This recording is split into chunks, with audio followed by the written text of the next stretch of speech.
کبھی فصلوں کو تباہ کر کے آزمائے گا،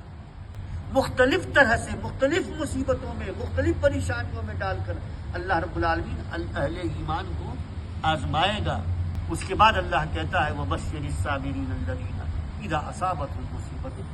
قَالُوا إِنَّا لِلَّهِ وَإِنَّا إِلَیْهِ رَاجِعُونَ۔ اور اس کے بعد اللہ رب العالمین کہتا ہے کہ صبر کرنے والے کو بشارت دے دو، صبر کرنے والے کو خوشخبری دے دو کہ جب ان پہ مصیبت آتی ہے تو وہ صبر کرتے ہیں اور کہتے ہیں کہ ہم سب اللہ کے ہیں،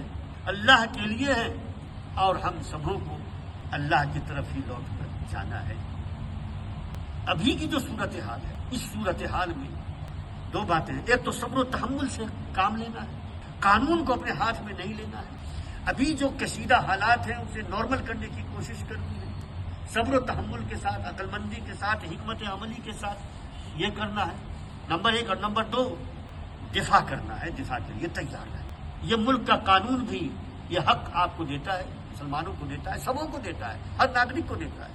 اور دنیا کا قانون بھی یہ حق دیتا ہے، اور ان تمام قوانین سے پہلے شریعت یہ حق دیتا ہے، اور شریعت یہ کہتی ہے کہ وہ شخص جو اپنے جان و مال اور اپنی عزت کی دفاع کرتا ہوا مارا جائے گا وہ شہید ہوگا اللہ سے۔ یہ چند باتیں ہیں جن سے بڑا حوصلہ ملتا ہے۔ اہل ایمان کے لیے تو سب سے بڑی چیز اللہ کی رضا ہے، دنیا کوئی بہت بڑی چیز ہے نہیں، دنیا بھی ہے تو وہ اللہ کی رضا کی خاطر ہے، اللہ کی رضا کے لیے۔ لہذا اربوں کھربوں کا نقصان مسلمانوں کو ہوا ہے، لیکن اس پہ بہت زیادہ پریشان ہونے کی ضرورت نہیں۔ اللہ نے دیا تھا، ہو سکتا ہے یہ آزمائش ہو اللہ کی جانب سے، اور اس میں ایک سبق اور بھی ہے، اور وہ یہ ہے کہ اللہ کی طرف لوٹیں، بندگی کی طرف لوٹیں۔ دنیا کا بندہ بن کر رہ گئے ہم، دنیا کے پیچھے بھاگتے رہے ہم، تو دنیا کے پیچھے اگر ہم بھاگتے رہیں گے، دنیا کا بندہ بن کر رہیں گے، تو ہمارے لیے ذلت ہی ہماری مقدر ہے۔ یہ بات بھی سمجھنے کی ضرورت۔ تو جو بھی حالات ہوتے ہیں ان حالات میں ہمیں ہمارا دین کیا رہنمائی دیتا ہے، اس رہنمائی کے مطابق ہمیں آگے بڑھنا چاہیے، صبر کرنا چاہیے، اور اسباب اختیار کرنا چاہیے۔ اسباب کا اختیار کرنا بہتری کے لیے، اپنی دفاع کے لیے اسباب کا اختیار کرنا یہ لازم ہے، یہ ضروری ہے، لیکن ایسے اسباب نہیں ہوں کہ جن سے مسائل اور بڑھ جائیں، جن سے فتنہ اور بڑھ جائے، فتنہ پھیل جائے اور ملک و ملت اور زیادہ مصیبت میں پھنس جائے۔ یہ نہیں کرنا ہے۔ یہ تھوڑی سی ہلکی رہنمائی تھی ابھی جو صورتحال ہے۔ اب آئیے، ہم نے آج جو آیتیں تلاوت کی ہیں، سنی ہیں، اور جن کا ترجمہ بھی ہم نے سماعت کیا ہے، اس کو ذرا تفصیل سے سمجھنے کی کوشش کرتے ہیں۔ اللہ رب العالمین فرماتا ہے، نبی کریم صلی اللہ علیہ وسلم سے کہتا ہے، قُلْ إِنْ كَانَ لِلرَّحْمَٰنِ وَلَدٌ، اے نبی کہہ دیجئے ان کفار و مشرکین سے، ان مشرکین سے کہہ دیجئے جو اللہ کے ساتھ دوسروں کو شریک کرتے ہیں، ان مشرکین سے کہہ دیجئے جو اللہ کے لیے ان کا کوئی بیٹا بنا رکھا ہے، ان مشرکین سے کہہ دیجئے کہ آسمانوں میں بھی کچھ خدا ہیں اور زمین میں بھی کچھ خدا جو انہوں نے بنا رکھا ہے مضمون، ان سے کہہ دیجئے قُلْ إِنْ كَانَ لِلرَّحْمَٰنِ وَلَدٌ، کہ اگر رحمان کا کوئی بیٹا ہوتا فَأَنَا أَوَّلُ الْعَابِدِينَ، تو میں اللہ کا اتنا بڑا عبادت گزار ہوں، میں اللہ کا ایسا شکر گزار بندہ ہوں، میرے اندر اللہ کی رضا کو حصول، اللہ کی رضا حصول کرنے کی جستجو اس حد تک ہے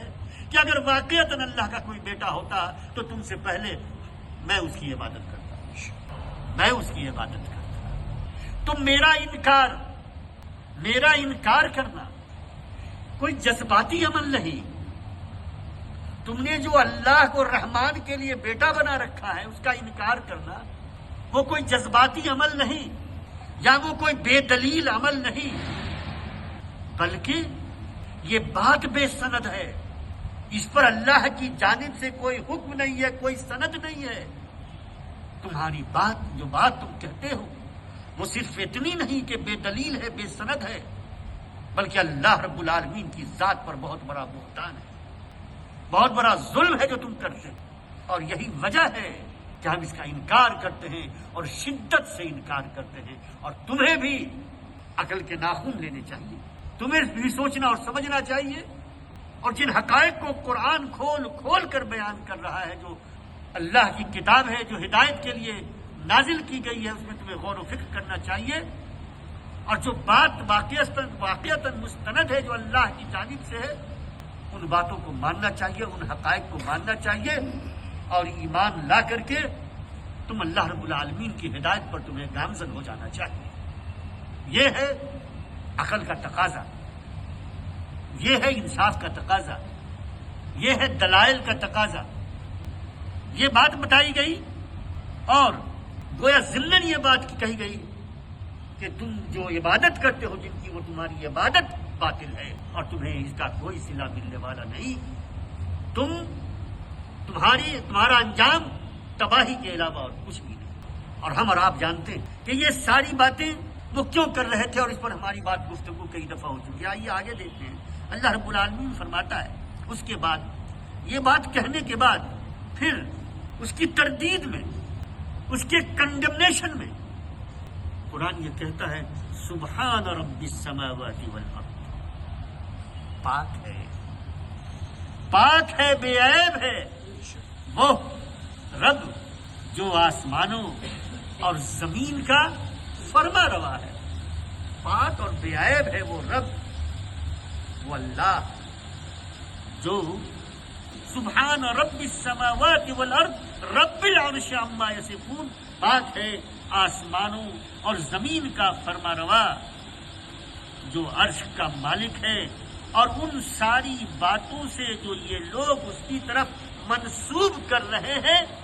منزہ ہے، منزہ ہے، پاک ہے۔ تو اللہ رب العالمین تو ویسے بھی پاک اور بے عیب ہے، تمام نقائص سے خالی ہے۔ وہی ایک ذات ہے جو ہر طرح سے پرفیکٹ ہے۔ وہی وہ ذات ہے کہ جس کی تمام صفات مکمل، وہی وہ ذات ہے جو زمین و آسمان اور اس پوری کائنات کا بادشاہ ہے، مالک ہے اور خالق ہے۔ وہی وہ ذات ہے جو تمام اختیارات کا مالک ہے۔ وہی وہ ذات ہے جو قادر مطلق ہے۔ تو اللہ رب العالمین فرماتا ہے، پھر نبی کریم صلی اللہ علیہ وسلم سے مخاطب ہوتا ہے اور فرماتا ہے فذرہم، تو چھوڑ دو انہیں، اے محمد، یہ ہٹھ دھرمی پر قائم ہے، یہ دنیا پرستی پر قائم ہے، یہ ظلم پر قائم ہے۔ انہوں نے اپنی عقل کو بند کر رکھا ہے، اپنے دل کو بند رکھا ہے، تالے لگا رکھے ہیں۔ یہ سن کر نہیں دیں گے، یہ تمہیں سن کر نہیں دیں گے، لہذا ضرور چھوڑ دو، فذرہم، چھوڑ دو انہیں، یخوضوا ویلعبوا، یہ اپنے خیالات میں، اپنے باطل خیالات میں غرق رہنے دو انہیں، غرق رہیں گے یہ، غرق رہنے دو انہیں۔ فذرہم یخوضوا، یہ اپنے خیالات میں غرق رہیں اور اپنے کھیل میں دنیا، اقتصاد، اکانومی، زمین کی ساری معدنیات، پیٹرول اور سونے اور چاندی اور یہ اور وہ سارے، جن کے پیچھے آج پوری دنیا لگی پڑی ہے۔ آپ دیکھ لیں امریکہ کیا کر رہا ہے، آپ دیکھ لیں اسرائیل کیا کر رہا ہے، آپ دیکھ لیں سپر پاورز کیا کر رہے ہیں، اور کس طرح سے مظالم، ظلم کا بازار گرم ہے، کس طرح سے شرک کا بازار گرم ہے، کس طرح سے گمراہی انہوں نے اپنے انسانوں کو اپنے لپیٹ میں لے رکھا ہے۔ ان طاقتوں کی وجہ سے اللہ کے بہت سے بندے گمراہ ہیں۔ تو اللہ رب العالمین کہتا ہے کہ چھوڑ دو انہیں اپنے خیالات میں، باطل خیالات میں انہیں گم رہنے دو، وَيَلْعَبُوا، اور انہیں اپنے کھیل میں مست رہنے دو، جو یہ کھیل کھیل رہے ہیں اس دنیا، مست رہنے دو اس کھیل میں، یہاں تک کہ یہ اپنے رب سے جا ملیں، یہاں تک کہ آ جائے وہ وقت جب یہ اپنے رب کے پاس پہنچیں گے، حَتَّى يُلَاقُوا يَوْمَهُمْ، تاکہ یہ اپنا وہ دن دیکھ لے، الَّذِي يُوعَدُونَ، جس کا ان سے وعدہ کیا جا رہا ہے۔ اور اس تعلق سے گزشتہ درس میں بہت تفصیل سے بات آ چکی ہے وَهُوَ الَّذِي، اب اس کے بعد پھر دیکھیے توحید کی بات آ رہی ہے، وَهُوَ الَّذِي فِي السَّمَاءِ إِلَٰهٌ وَفِي الْأَرْضِ إِلَٰهٌ. میں نے کہا تھا یہ کچھ چند لوگوں کو، چند ہستیوں کو آسمان کا مالک بنا رکھا ہے اور چند ہستیوں کو زمین کا مالک. حال یہ ہے کہ ہر چیز کے لیے الگ الگ الہ ہے، الگ الگ معبود ہے. اللہ رب العالمین فرماتا ہے وَهُوَ الَّذِي، وہی ہے جو آسمان میں الہ ہے، معبود ہے، اور وہی ہے جو زمین پر بھی خدا ہے، اللہ ہے، معبود ہے. وَهُوَ الْحَكِيمُ الْعَلِيمُ، اور وہی حکیم و علیم ہے، اور وہی حکیم و علیم ہے. اللہ رب العالمین سے دعا ہے کہ اللہ رب العالمین ہمیں قرآن کو سمجھ کر پڑھنے کی توفیق عطا فرمائے، قرآن کے مطابق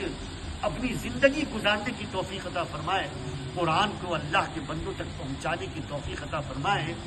اور جب تک زندہ رکھے کار دعوت کی توفیق کے ساتھ زندہ رکھے، جب تک زندہ رکھے ایمان و اسلام پر زندہ رکھے، جب تک زندہ رکھے اللہ رب العالمین اس توفیق کے ساتھ زندہ رکھے کہ ہم دین کے لیے اپنا سب کچھ لگاتے رہیں یہاں تک اللہ کے یہاں تک پروا. اللہ رب العالمین جب ہمیں دنیا سے اٹھائے تو ایمان و اسلام پر اٹھائے، اور آخری بات جو زبان سے ادا ہو وہ لا الہ الا اللہ محمد الرسول اللہ. سبحان ربک رب العزت عما یصفون وسلام علی المرسلین والحمد للہ رب العالمین.